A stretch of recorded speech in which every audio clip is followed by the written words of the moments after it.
From the Middle is a founding member of Odd Pods Media. Hello, everybody, and welcome to episode number 228 of From the Middle. We are three middle-class guys living in the middle of chapters, whatever, of our Americas, with a point of view that is somewhere from the two of us.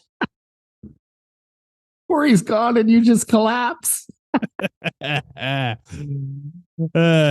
takes all three rings for one of me to be powered fully, but we're gonna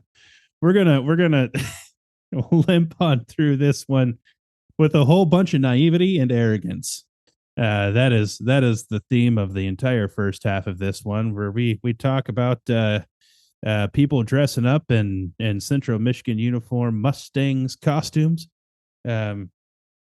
college football conference shenanigans. We talk drinks because it's Dylan and I, and we're going to talk about new and weird things that we're drinking. We wrap up Halloween, spooky Christmas, as I like to call it, and we begin Christmas. After the break, we're paying tribute to a man who has affected the lives of virtually everybody in our generation, Matthew Perry. May he rest in peace. Let's roll the music. Oh, for the love. Sorry, just clearing my Mountain Dew hole. I got my phone hole cleaned today. That's where you keep it? You're so cerebral and you're so developed and evolved.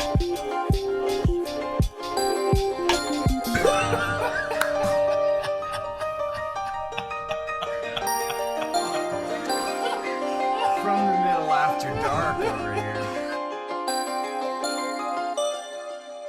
So it's the week of Halloween, right? Right. And Halloween has already come and gone, but I do have a fun and relevant to something we talked about last week dress up story. Hit me with it. All right. So some people who don't like sports are going to roll their eyes at this one. But Connor Scallions, or whatever his name is, he's he's the guy at the center of this Michigan sign stealing off campus Sure. thing that's been going on. And low level staffer, nobody knew who he was, but apparently people among the Big Ten kind of like knew who he was because they figured he's been really good at stealing signs during games, and it looks as though he's been not just stealing them in games, right? Yeah, and if you're on the sign line, at least a handful of people know who you are. Yeah. Yeah. But not everybody. Not everybody necessarily. Not even head coaches. Maybe. Because here's the potential story. Different discussion whether the buck stops here with a head coach. Absolutely. There is this implied knowledge thing that the NCAA does with head coaches. They will just assume that the head coach knew about it. Whether or not the head coach actually knew about it is actually irrelevant. The reason why I say that even head coaches and the rest of the coaching staff don't necessarily know who everybody is. It looks like it's possible. There have been photos circulating around. Week 1 of college football, Michigan State and Central Michigan University played on a Friday, which meant Connor Stallions was free. There was a gentleman on the Central Michigan side of the sidelines with his official badge and everything, wearing Central Michigan coaching gear. Looks a lot like him. And the internet was like, hold on a second. And at first I would think that is too dumb to be true. But Central Michigan University and the head coach came out and said, we're investigating this. They didn't come out to say, hey, we know who that guy is. That's Jeff Jeffries. He's our tight ends coach. They didn't come out and say that. They came out and said, yeah, we're looking into it. So So it looks like we might have a little disguise situation going on with Connor Stallions. I love it so much. I hope he says he was just prepping for Halloween.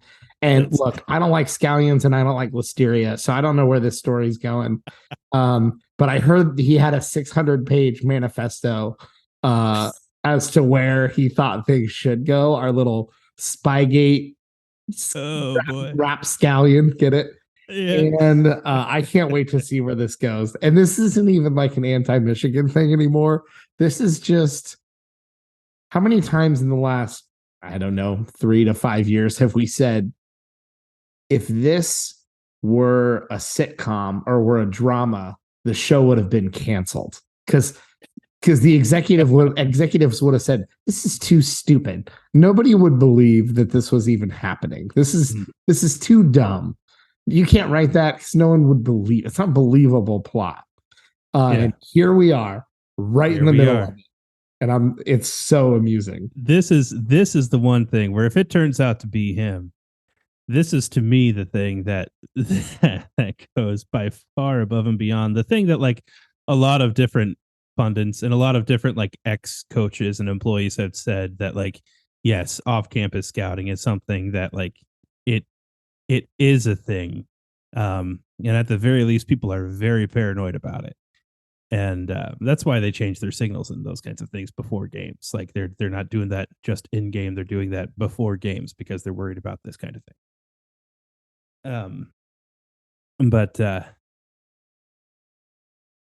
dress up as a coach and somehow get an official pass like that's the other thing too. Like he had to be approved and they did cross check the name and nobody like there was nobody named Connor Stallions who actually did this. So he would have had the wherewithal to use a fake name and a fake identity to get this pass, but finally.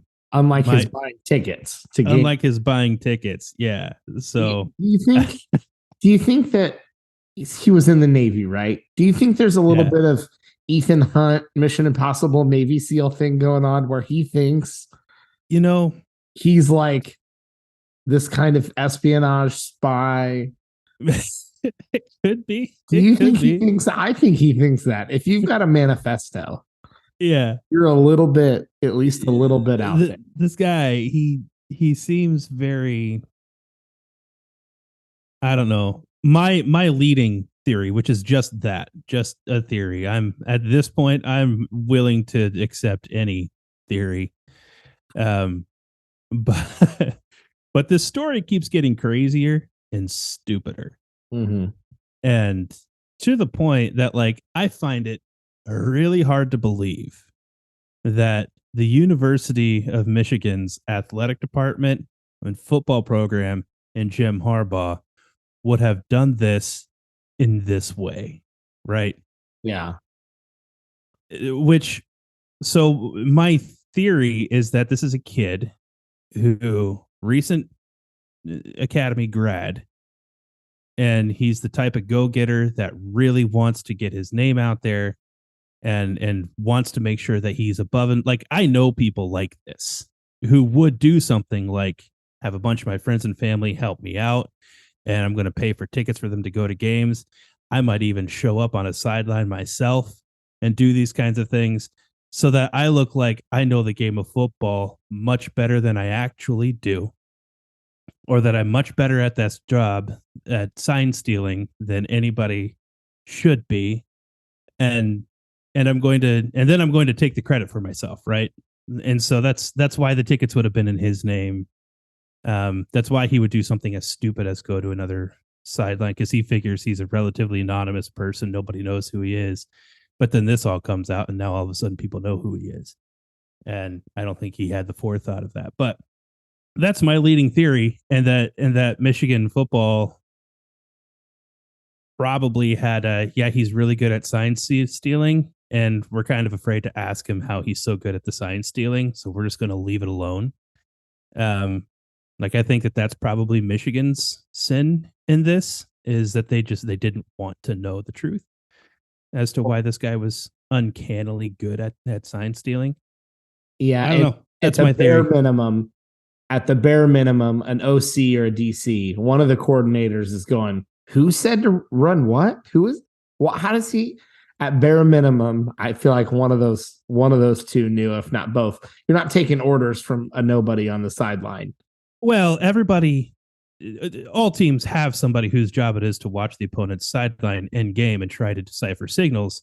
But Sure. what I'm saying is, it could have appeared like this guy was obviously that designated guy for Michigan, and he made it so that he was better at it than anybody else. Yeah. So he already had a voice on the sideline. Just seemed like he was really good at it. Yeah. Yeah. It's wildly amusing, to say the least. I almost don't even want to comment because every time I think I might have an opinion, the story gets crazier. Yeah. And so there's no point in me commenting other than I hope for Michigan's sake, because I don't want to see them get like a 4-year some kind of ban. They're not going to get the death penalty, but I don't want to see them get some kind of like 2-year bowl ban, 4-year scholarship reduction, whatever. I don't think that's good for the Big Ten, and it's not as fun of a rivalry for the rivalry. And so I hope as few people as possible knew. I guess we'll see where it goes. We'll see. It's freaking wild. If you want some other disappointing news in college football, I'll keep this brief for the folks that maybe aren't as interested and come here for comedy. So it's funny. So the ACC and the Big 12 are kind of doing their schedules for the next handful of years, right? Both conferences have new members after a lot more shuffling. The short version of the story is, so Stanford and Cal, West Coast teams, a few left that were going to be left in the Pac-12, joined the ACC, which is the East Coast, right? And SMU, basically in Texas, Southern Methodist University, basically bought their way into the ACC as well. It's a whole media rights deal, but it's not that interesting. What is interesting, the ACC is smart enough with how far away these teams are to at least make, as they kind of set their matchups of who's going to play, what are protected matchups every year and which ones aren't. They at least made Stanford Cal a rivalry, Stanford SMU, and Cal SMU a rivalry. So you're guaranteed to play, if you're on the West Coast, or in Texas, you're guaranteed to play the two closest teams every year because it makes sense. The Big 12 is doing the exact same thing, didn't take a lesson from the ACC, and West Virginia is not guaranteed to play Cincinnati, who they used to be an actual rival with and in the same conference, or UCF, who's in Florida, who's a lot closer to West Virginia than like Texas and Arizona. So I don't understand why who is scheduling and why nobody slowed down for just a minute in the Big 12 to say, hey, do you think we just saw ACC release their schedule? Do you think maybe we should lock like Cincinnati, West Virginia, and UCF kind of into a 3-way thing like the ACC did with their teams across the country? It's idiotic. I don't understand. And West Virginia and Cincinnati, on top of being close, used to be in the same conference. I know I already said that, but it's even more dumb when you're like, they used to already play each other and they already had kind of a rivalry going. It was like Pitt and Cincinnati and West Virginia and Louisville and all those schools that were kind of close. I don't know. Drives me nuts. I don't understand who makes the decision. Yeah, it's rapidly turning into no longer being a regional thing. No, I mean, at some point you just make like as much, if you're the Big 12, you just make as much of an East-West thing as you can. And so at least those schools are playing the other Eastern schools as often as they can, and the Western as little as they can. I thought they were going to do the same thing with the Big 10 with 4 West Coast teams. Why not guarantee, if there's 4 West Coast teams, that you play the other 3 as every year and just guarantee those games? That way you're traveling as little as possible. But apparently that was USC not wanting to play Oregon every year. So I think that kind of screwed that up. So anyways, there's some college football news for you if you like the deep dive. A little bit of Michigan and a little bit of conference scheduling. I always find it fascinating, but that's how big of a nerd I am. So, couple of nerds. That's who we are. Hey, I got a new drink. You like drinks? I do like drinks. Gee, I saw some people going off about how good this stuff was at Costco. This was so. Tell me about chi. I've never heard of this. Well, it says sparkling water, but this is Yeah. probably closer to like a soda than it is a sparkling water. Not by Okay. contents necessarily.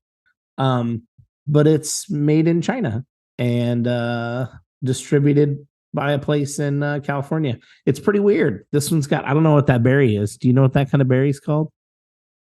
If you're on YouTube, I've seen it before. lychee, Like, lychee. I don't know, man. I don't know. It's Lech- weird. Leche. Lachey. It's French. Lachey, and it's got chi forest. Looks really cool in the logo. It's Yeah. interesting. This is like you know when you have like dragon fruit or passion fruit, it's got kind of a weird. It's like no other fruit that we have kind of flavor at the beginning. Mm-hmm. It's kind of like that, and then that flavor chills out a little bit, and then you get kind of a more normal fruit flavor. There's this and white peach at Costco together.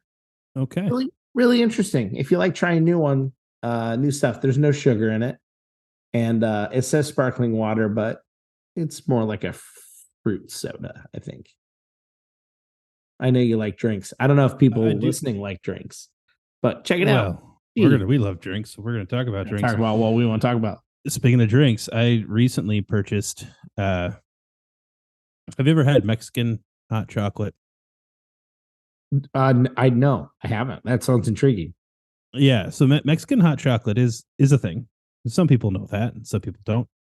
Now I don't know if I'm doing it justice by drinking what I'm drinking, because I had never had it before, and this could be maybe a little tip out there for the people who are sugar conscious, because I was drinking last winter, sometimes in the evenings, Swiss Miss no added sugar packets of hot chocolate, and I went to the grocery store a couple weeks ago to try to replenish that stock, and they didn't have it. And so then I start looking at labels, and I look up whatever the sugar content was on the no sugar added stuff, which I think was like 12 grams versus like normal Swiss Miss is like 30 something or something like that. Right. Yeah. Big difference. Big difference. And so I'm looking at the different things, and I come across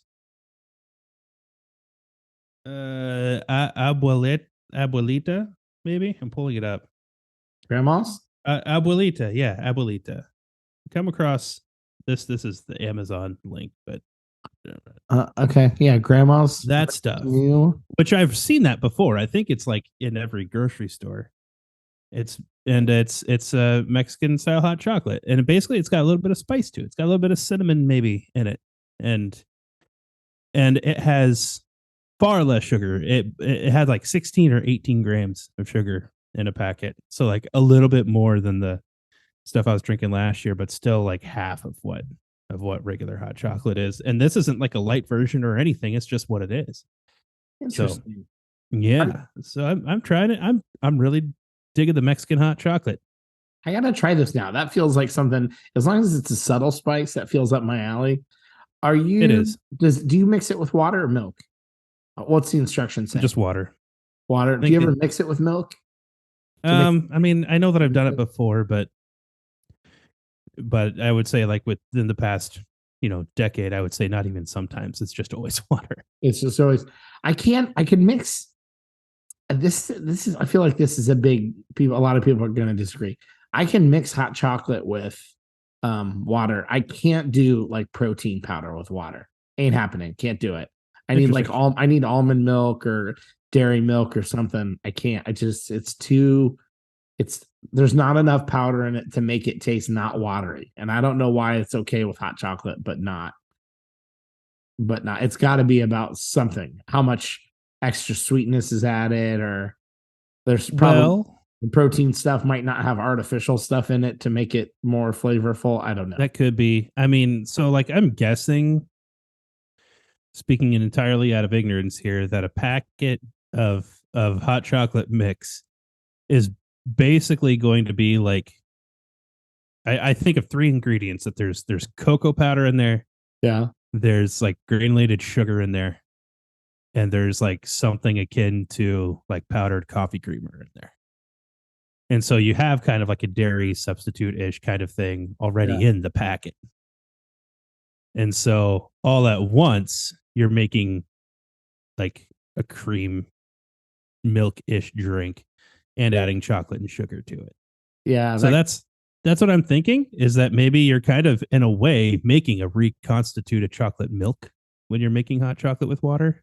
yeah, that And sounds maybe smart. if you're using like just a standard whey protein or something, maybe you're not. I don't know. Yeah, that sounds smart. I'll believe that. Um, Okay. can this episode be speaking entirely out of ignorance as the episode title? That's So basically far, that's what we've done. Yeah. basically the show, the whole premise of the podcast.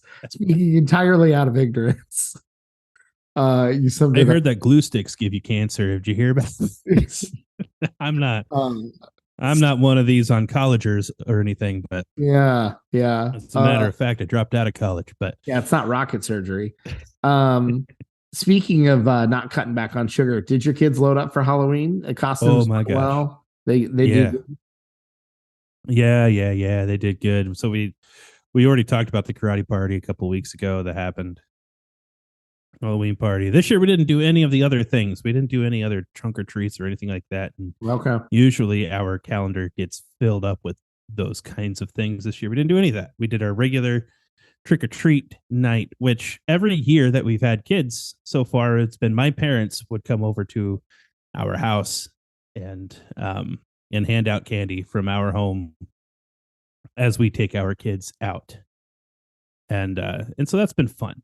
So we order pizza and have dinner and hand out candy and go for a walk. It was nice and cold, which I mean, a lot of people probably complained about that around here. It was like winter cold, but I loved it. I loved it every second of it. And the kids are older, so we walked around longer. And our neighborhood is really great about these kinds of things. People putting lights up on their houses for Halloween, and like most people are like at least in their garage with a table set up.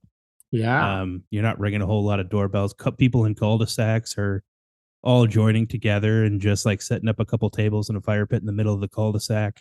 And it's a cool neighborhood for this kind of thing. Yeah. So, and That yeah, sounds like a lots of great one. candy. Yeah, lots of candy.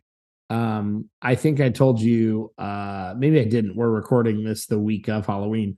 Our neighborhood, our city Halloween was last week, so the week before Halloween. Okay. We were gonna have plans the first couple weekends in November. So my wife said, let's just put up Christmas inside. So Yes. that would have been Saturday the 28th. We had all of our Christmas inside up. I've not put the outdoor lights up, but I did send you and Corey a video of the Lego Yeah. Christmas Village that we My have. man, yeah. It doesn't include the Home Alone house and an elf house. Those are in another room. But it was fun. We had been building stuff and we like found this nice little spot for it. I'll throw it in the if you're not haven't joined our From the Middle for the Middlers Facebook group, join that. I'll throw the video in there so people can see it and maybe on YouTube. But it's tons of fun, man. We knew we would be busy and didn't kind of want to wait till like what felt like it was going to be like right before Thanksgiving to put stuff up. I know some people go, why? That would be normal to wait till after Thanksgiving, but Yeah. we like the decorations a little longer, as you know. And so it was a lot of fun. So we got that stuff put up. And Love it. I love it. I love it. yeah, I know love it. you're a big fan. I can't believe we even beat you to putting up Christmas decor this year. But Well, I mean, you didn't. what do you mean, Kendall? Elaborate. This is a confession. I've done this one other time before. The Yeah. Christmas Village never came down. Oh, you rascal.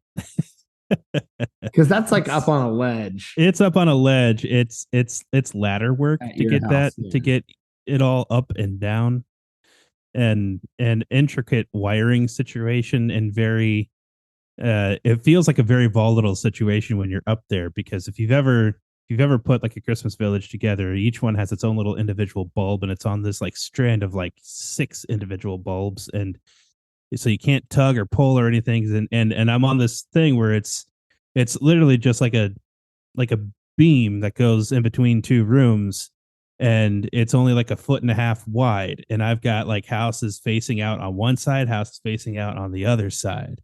And so like you can't accidentally bump or knock anything, you can't accidentally tug on a cord, because not only are you going to knock that one down, but because it's all connected together, it's all probably coming down.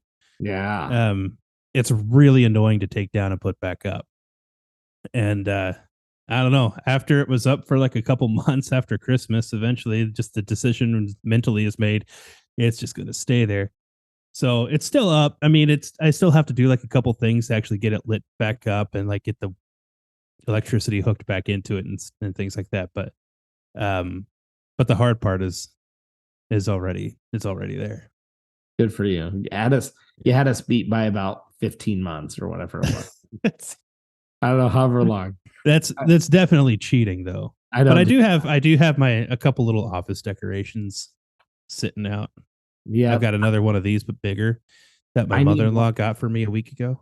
I need one of those. My grandparents had one, and we talked about it on the podcast. My grandma passed away, and that was just one of those decorations at their house that I remember her putting out. And I think when they were made long ago, originally those little colored pins would come out. You could pull them out and move them around. And now they glue them. Oh, really? Probably. Yeah, they're glued in there. Either that or my mom and my uncles and aunts like picked at them until the over the years they all eventually came out. Pull them all out. But yeah, I saw those at Hobby Lobby. We were in there the other day, and they had those little light up trees, and I'm like, I should get one. It feels reminiscent of my childhood and being at my grandparents for Christmas. And so, I bet you that's where my new one came from, because my mother-in-law, I think she loves Hobby Lobby. And she probably had a 40% off coupon. So probably just goes hand in hand. Speaking of backup Christmas trees, other things that I have backups of. I know we always talk about having a couple mobile games that we're playing. Do you ever have like backup mobile games that you're like, I'm not ready to play this yet, but I don't want to forget what this is, so I'm going to download it? I can understand that. I don't think that I've quite done that before. I tend to forget things, but I don't do anything about the fact that I tend to forget things like that. You just don't care. But I do understand it. I need to ask Corey when he gets back, because I'm over 20 now. I have over 20 games as like backup games, and that's too many. Originally it was like, oh, I'll keep one or two. Wow. It's not like my phone's full and I'm gonna have to delete them problem, but it's like now it's like there's just too many, and I can't go in and give these games a fair shake in a reasonable amount of time. And so I'm like, do I just delete them all and just wipe clean? Do I actually try to slowly work through these? Because I already had several games, and then you mentioned Retro Bowl, and then there was Retro Bowl College. You mentioned that like a month ago or so, or something like that. And from that, I downloaded it after you had recommended it. And I've been playing that game a lot. Yeah. And I'm killing it as the coach at Miami of Ohio right now, just rushing it. So I don't know. I don't know if anybody else has like backup mobile games. I know that happens on consoles. That's why I asked. People will get a backlog. Avid readers will have a big backlog of books. I have a backlog of Lego sets that I haven't built yet. Right. So I know people do that, but I don't know if they do it with mobile games, because then you're dealing with a finite amount of space on your phone. Like, it's not unlimited storage. Sure, you can always like download it, delete it, or like let it delete itself off the phone, but stay there. Like you can still see it and tap to re-download. I just didn't know if that was the thing. We'll ask Corey when he gets back. He abandoned us this week, and we'll check in with him. This does feel like a really great spot to take a few minutes, take a break, and hear from some of our friends in Odd Pods Media. But definitely come back, because I have a really important list of things that I want to share, and I want everyone's thoughts on. So definitely come back. We'll be right back. I'm Richie, a.k.a. Midnight Agent Raw. I'm Devin, aka Special Delivery Dev. We're the Super Media Bros podcast. And each week, we give a comedically informative take on movies, music, television, pro wrestling, and much more. Check us out at supermediabrospodcast.com, Apple Podcasts, Spotify, or anywhere else that you can listen to podcasts. Shades on. We're off. Oh, well, that's a nutty bunch of podcast hosts, aren't they? Yeah. Squirrely little those giggle guys factory. and gals. Yeah, those humanoids. They're just so witty and smart. Gosh, I love them. Speaking of witty and smart, every now and then we get a little bit serious. And as I'm sure a lot of people have seen all over social media and the news, especially for our demographic and us as hosts, very sombering news that Matthew Perry, the actor from Friends, the TV show, passed away. Super sad. I know that certain actors hit you more than others. I know in the last few years, we've all been home a lot more and probably have noticed more people, celebrities or actors or athletes or people that we look up to that have passed away. I know Chadwick Boseman was one that hurt a little longer for a lot of people. Alan Rickman was a few years back, was another one. And I have to say, for our age, man, I don't know how much more popular you can get than the show Friends. And Matthew Perry was a beloved actor because of that show.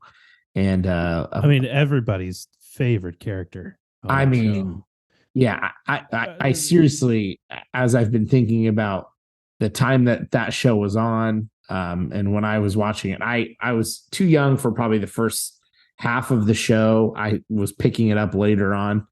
And then I've gone back and rewatched the show many times. A lot of the humor that I picked up from TV was Seinfeld and Friends. I mean, we're two big shows. And with Friends, it was Chandler, right? He was the funny, witty, sarcastic one. And by the way, like, he came up with a way of speaking that changed the way America used sarcasm. Right. Like, you know what it's like, it just, could I be wearing any more clothes? Like that, that way of using sarcasm, all Chandler Bing. Yep. Yeah. And he, funny, I was just watching an interview. He was talking about him and his friends made that up when they were really little. And that continued. He brought that to the show as a very unique way to talk, like you said, and very funny. It reminds me of Steve Carell. I remember That's What She Said jokes being funny, and then them being very cringy, and then disappearing, and then The Office and Steve Carell single-handedly brought back That's What She Said jokes. Like, I remember that flow. I was there for it. And so I thought it might be nice. I know you're a big Friends fan. Corey's a big Friends fan. I'm sure he'll want to weigh in when he comes back next week. I thought it might be nice in honor of Friends that was on. It premiered 29 years ago, 1994, September of 1994. I thought I would do 29 Chandler Bing quotes and then one extra as his favorite. I'm excited, dude. So if you want to add any context, I'm sure I won't get anywhere near delivering these in the hilarious way that Matthew Perry did as his character Chandler Bong, but I will do my best. And if you don't think these are funny because you're too young and haven't seen the show, you're wrong. Go back and watch the show because they are funny, and he's hilarious. And a lot of people criticize the show now in hindsight because it has a laugh track. That was common, and also the show is still hilarious. Yes. So it didn't need the laugh track, but it certainly had it. So this is the back half of the episode. If this isn't your thing, feel free to tune in next week. We've got a great guest, but this is our tribute to Matthew Perry, aka Chandler, or Mr. Geller. I think, did they call him that at some point? I don't know. It's something, yeah. So here's the first one. Hi, I'm Chandler. I make jokes when I'm uncomfortable. Which is pretty much his character in a nutshell. Yeah, I love that.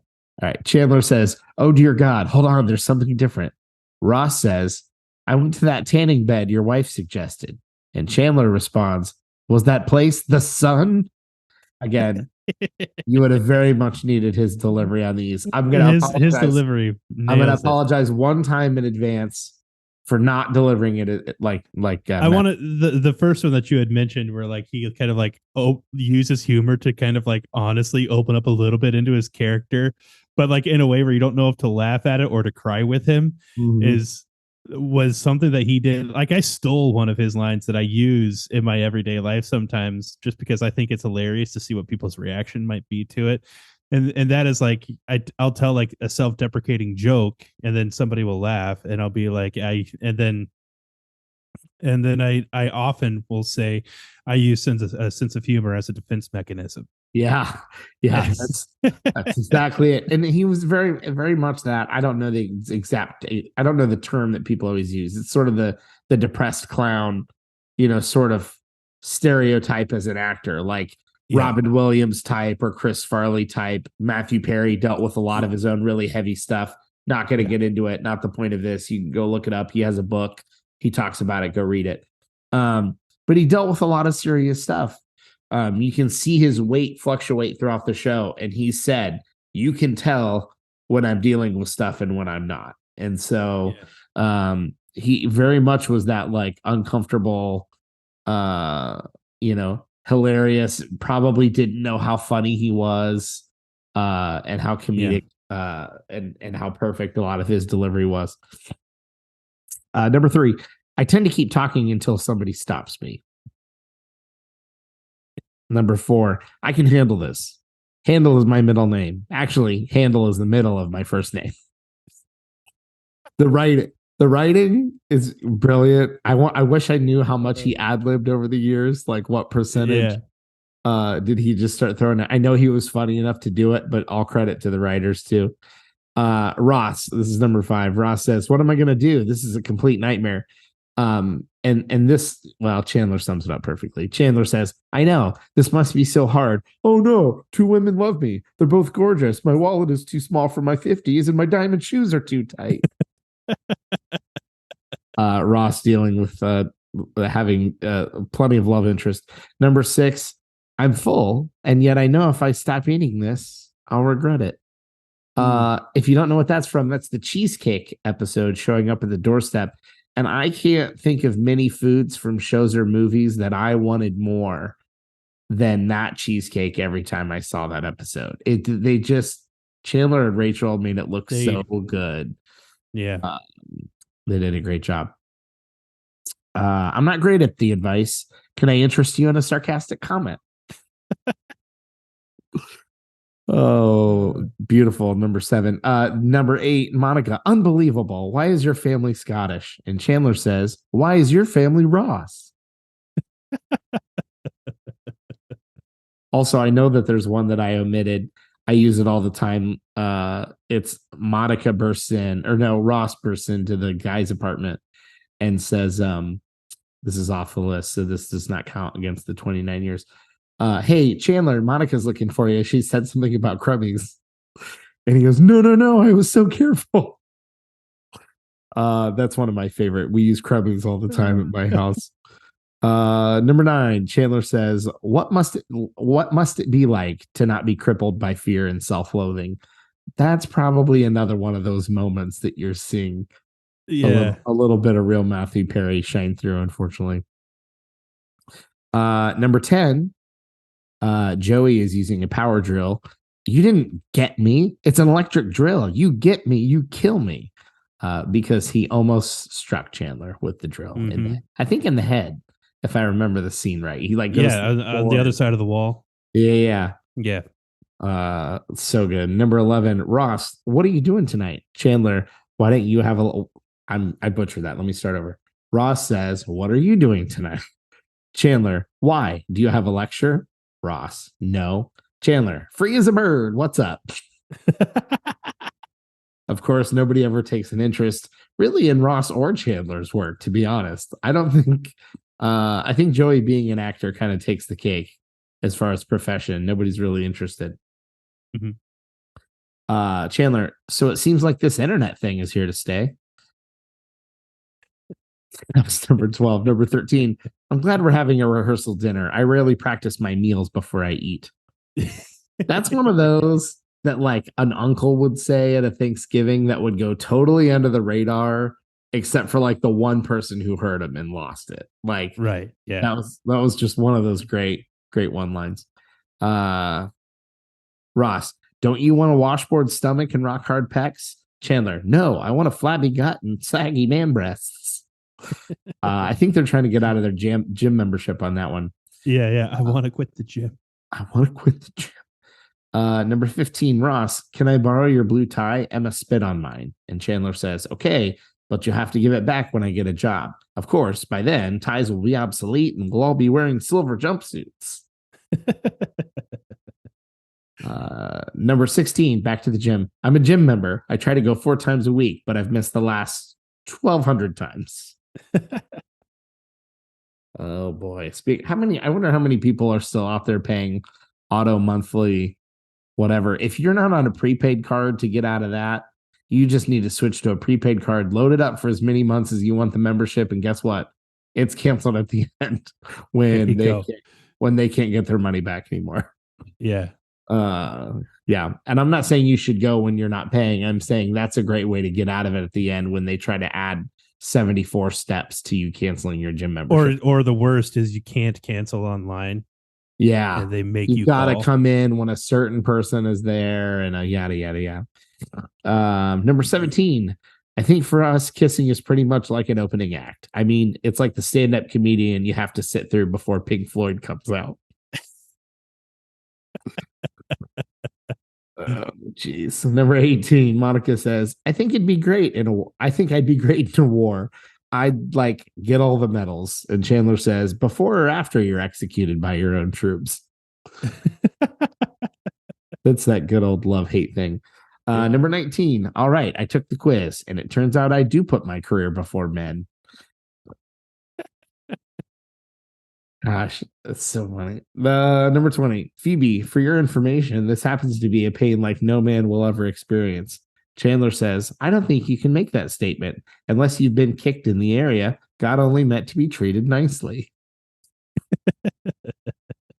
Number 21. So I figure I'll be crazy man with the snake, crazy snake man. And I'll get more snakes, call them my babies. Kids will walk past my place. They'll run away from crazy snake man. They'll shout. This one comes up a lot. At least the tail end. I'm not blah. I'm a hoot. I love that one. I use that one too. Oh man, it's fun. This is fun to listen to because I don't know. I think everybody our age is doing what I'm doing, which is I'm hearing Chandler Bing's voice in my head as you're saying these. Yeah, thankfully you're hearing my voice only long enough to hear his, and then see him actually his exaggerated mannerism as he's delivering whatever line. I love it. Number 23. But we're just sitting here doing nothing. It's our rehearsal for tomorrow. I think he's sitting with Monica on that one. Number 24. Like what she saw, huh? Dug my action, did she? Checking out the Chan man. Chan man. It's so good. I don't know why that one gets me so much. Yeah, number 25. If I were a guy, and did I just say if I were a guy? Number 26. Monica says, and I assume, Chandler, you're still boycotting all the pilgrim holidays? And Chandler says, yes, every single one of them. Every single one. Number 27. I'm funny, right? What do you know? You're a door. You just like knock jokes. That's a dad joke from that is, by the way. Where was I? 27, something like that. I don't know how many I have. Maybe I have more. 28. No, I'm right. This is right. 28. Rachel says, guys, guess what?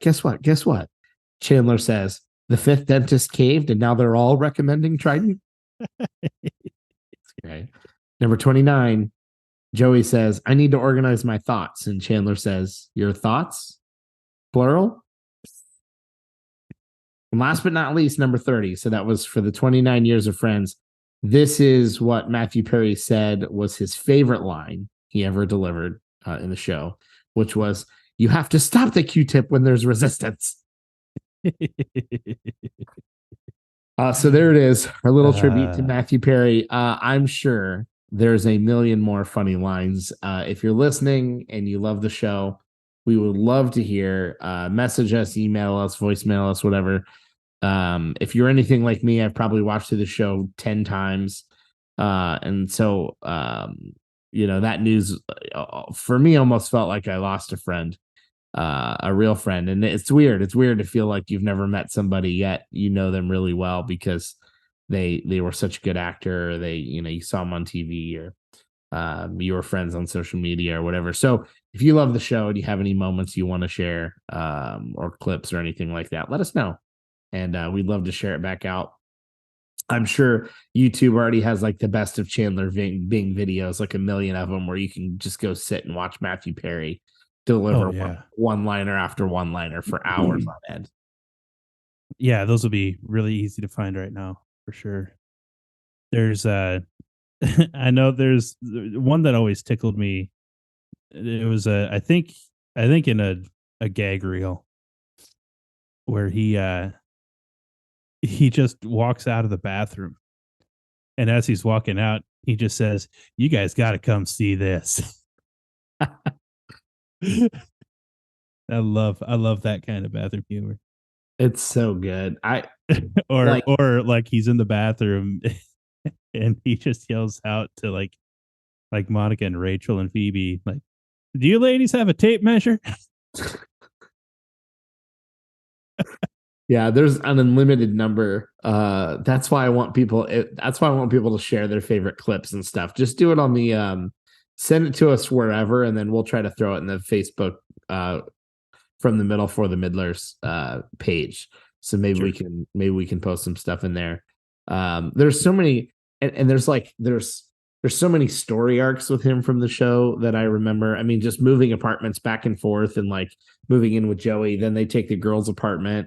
Obviously the Monica and getting together with Monica, but it was in London, and then coming back, and that, and just, gosh, man, it's so good. All the Janice, the back and forth with Janice. I was going to say there's the Janice eras. Obviously that actress is fantastic because she makes you annoyed. Oh my gosh, she's so good at what she does. Yeah, it's endless. If you've never watched it, it's 10 seasons of greatness, and not many shows can say that they don't have a weak season.